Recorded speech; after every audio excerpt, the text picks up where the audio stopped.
মারা যাওয়ার পরে 10 দিন কবরও থেকে আবার আইতো পারতো। ঠিক দোহানডির কাছে দেখাইতো চাস না কেরে ডলা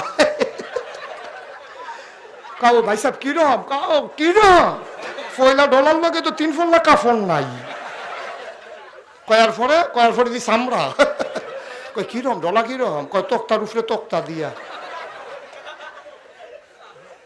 কয় তো সিল্লাইতেন পারছেন না কয় সিল্লাই দিছি পরে ধরো জাতা দিয়ে ধরছে। কারণ এই আজাব গজবের যে ফেরেস্তা এটি আবার কানে শুনে না।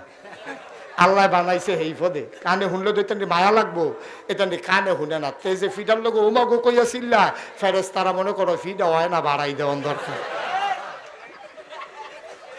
উমাগো ফেরেস্তা তারা জুড়ে দে ফেরেস্তা লিডার যেটা হেতকে জহস না কম হইতাছে দেখে কানতে আছে বাড়াই দে, তখন আরো ডোজ বাড়াই দেয়।